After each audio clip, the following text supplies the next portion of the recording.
കഴിഞ്ഞ ക്ലാസ്സിൽ നമ്മൾ 2 ടെൻസ് പഠിച്ചായിരുന്നു. കഴിഞ്ഞ 2 വീഡിയോയിൽ. ഒന്ന് പ്രസൻറ്റ്, സിമ്പിൾ പ്രസൻറ്റും പിന്നെ ഏതാ നമ്മൾ പ്രസൻറ്റ് ടെൻസാണ് പഠിച്ചുകൊണ്ടിരിക്കുന്നത്. അതിൽ 2 എണ്ണം പഠിച്ചു തീർത്തു.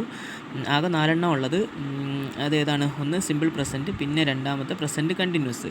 ആ വീഡിയോ ഒന്ന് നോക്കിയിട്ട് ഇത് കാണുക. ഇനി അടുത്ത് നമ്മൾ പഠിക്കുന്ന പ്രസൻറ്റ് പെർഫെക്റ്റ് ആണ്. Present perfect tense. ഇപ്പോൾ ഉദാഹരണത്തിന് ഇതിൻ്റെ അർത്ഥം എന്താണെന്ന് ഞാൻ മുൻകൂറായിട്ട് പറയാം. ഇപ്പോൾ ഉദാഹരണത്തിന് ഞാൻ പറയാം, ഞാൻ പോയിട്ടുണ്ട്, ഞാൻ തിന്നിട്ടുണ്ട്, ഞാൻ കണ്ടിട്ടുണ്ട്.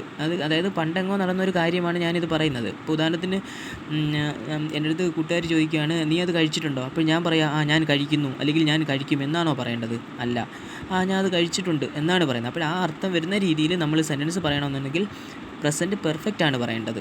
അതിൻ്റെ സ്ട്രക്ചർ എന്ന് പറഞ്ഞാൽ subject plus has or have plus V3 plus object ആണ്. V3 എന്ന് പറഞ്ഞാൽ അറിയാമല്ലോ, വെർബിൻ്റെ 3ാമത്തെ ഫോം. കഴിഞ്ഞ വീഡിയോയിൽ കൊടുത്തിട്ടുണ്ട്, അത് നോക്കിയാൽ മതി. ഇപ്പോൾ ഉദാഹരണത്തിന് ഞാൻ പറഞ്ഞില്ല, 8 വ്യക്തികളെ വെച്ചാണ് നമ്മളിത് പറയുന്നത്. അതിൻ്റെ കൂടെ ഹാസോ ഹാവോ ചേർത്ത് ഐഡിയപരമായിട്ട് എഴുതുക. ഐഡിയപരമായി വെച്ചാൽ ഹൈയുടെ കൂടെ ഒരിക്കലും ഹാസ് ഉപയോഗിക്കത്തില്ല, യുവിൻ്റെ കൂടെ ഹാസ് ഉപയോഗിക്കത്തില്ല. അപ്പോൾ ആദ്യത്തെ 4 വ്യക്തികളുടെ കൂടെ ഹാവേ ഉപയോഗിക്കൂ. പിന്നെ ഹി ഹാവ് ഉപയോഗിക്കത്തില്ല, ഷീ ഹാവ് ഉപയോഗിക്കത്തില്ല. ഇതിൻ്റെ കൂടെയൊക്കെ ഹാസേ ഉപയോഗിക്കും. ഇത് പഠിച്ചേ പറ്റൂ. ഓക്കെ ആണല്ലോ. എന്നിട്ട് എന്തുവാ, എല്ലാത്തിൻ്റെ കൂടെ V3 ഉപയോഗിച്ചാൽ മതി. പിന്നെ ഒബ്ജക്റ്റ്. ഇപ്പോൾ ഉദാഹരണത്തിന് ഞാനൊരു ലെറ്റർ എഴുതിയിട്ടുണ്ട്. I have write a letter. അതുപോലെ യു ഹാവ്, നീ ഒരു ലെറ്റർ എഴുതിയിട്ടുണ്ട്. അപ്പോൾ എഴുതിയിട്ടുണ്ട് എന്നുള്ള വി ഹാവ്, അതിൻ്റെ അർത്ഥം അറിയില്ല, നമ്മളൊരു ലെറ്റർ എഴുതിയിട്ടുണ്ട്. ദേ ഹാവ്, അവർ ഒരു ലെറ്റർ എഴുതിയിട്ടുണ്ട്. അവൻ ഒരു ലെറ്റർ എഴുതിയിട്ടുണ്ട്. അവൾ ഒരു ലെറ്റർ എഴുതിയിട്ടുണ്ട്. ഇതൊരു ലെറ്റർ എഴുതിയിട്ടുണ്ട്. അപ്പം എൻ്റെ പേര്, ഷൈജു ഒരു ലെറ്റർ എഴുതിയിട്ടുണ്ട്.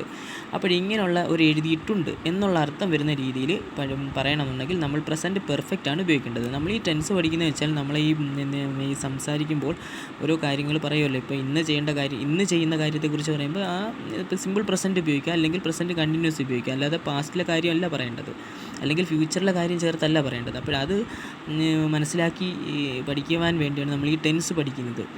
ഓക്കെ, അപ്പോൾ ഇതെല്ലാം ചെയ്തിട്ടുണ്ട്. 10 വർഷം മുമ്പോ അല്ലെങ്കിൽ കഴിഞ്ഞ മാസമോ എപ്പോഴും അത് ചെയ്തിട്ടുണ്ട്. പാസ്റ്റിൽ നടന്ന ഒരു കാര്യമാണ്.